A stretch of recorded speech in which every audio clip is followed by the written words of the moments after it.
Bench testing a 1958 Cadillac Brougham Headlight switch, serial number Cody Goatman 0703-2023, offered by TT Parts Rebuilding. Run-up test. Test number 1, tail and parking light operation. Test number 2, tail and headlight operation. Test number 3, tail and fog light operation. Front parking lights off. Test number 4, dash lights set low to high.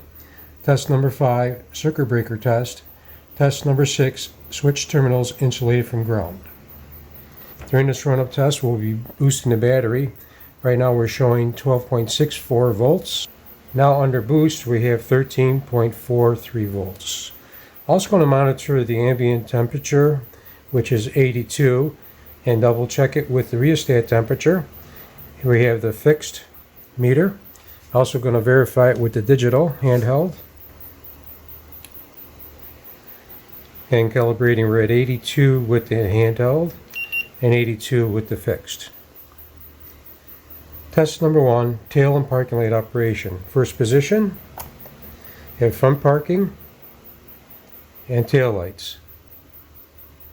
Setting the dash lights, which we have 5 bulbs, 4 here on this stand and 1 located in the front. We're going to set the dash lights to mid-range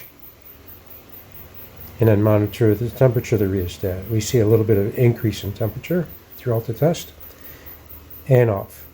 Back again, first position, front parking, tail lights, dash lights, set to mid-range, and off. Test number 2, tail and headlight operation. First position, front parking, tail lights. Second position, front parking lights are off and headlights are on. Back to first position, headlights are off, front parking lights come back on, tail lights remain on, and off. Test number 3, tail and fog light operation, front parking lights off. First position, you have the front parking lights on, tail lights. Using the switch mounted in the front of the main body switch, rotating the switch, we turn off the front parking and turn on the fog lights. Back to parking and off. Back to first position, front parking, fog lights. Second position, headlights, front parking lights are off. We see the operation of the front parking lights to fogs is not available in second position, headlight position. Only in first position can we control the fog and the parking lights. Back to off.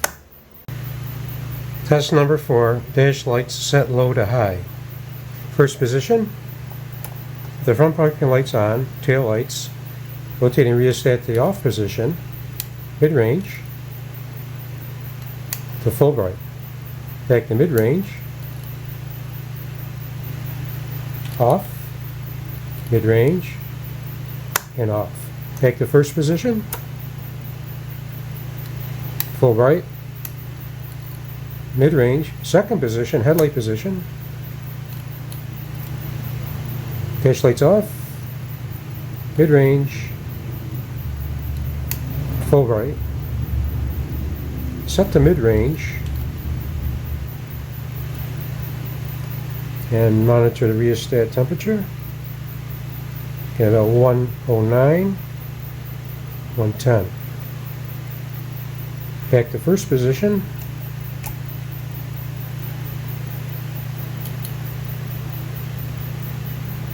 And off. Test number 5, circuit breaker test. Delco headlight switches had an onboard circuit breaker.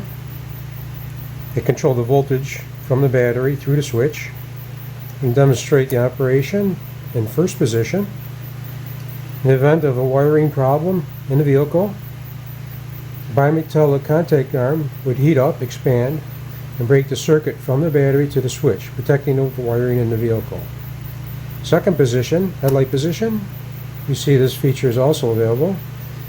Heating the contact arm due to shorten the vehicle, expand the bimetallic arm, and break the circuit. This would protect the switch and the wiring in the vehicle. First position, expansion of the contact arm, breaking the circuit, and off. Test number 6, switch terminals insulated from ground. Using a standard 12-volt test light, you see we have continuity back to the battery through the chassis of the switch. I'm going to probe each one of the contact terminals on the fog light switch and also on the main body switch, demonstrate that the switch terminals are insulated from ground. So here at the fog light feed, we have no continuity. This is the main feed from the parking terminal, no continuity. Terminal to the parking lights, no continuity. Panel lights, no continuity. Battery feed, no continuity. Headlights, no continuity. Tail lights, no continuity. And parking light feed, no continuity. Brake feed, no continuity. Only continuity we have back to the battery is at the switch chassis. This demonstrates that the switch terminals are insulated from ground.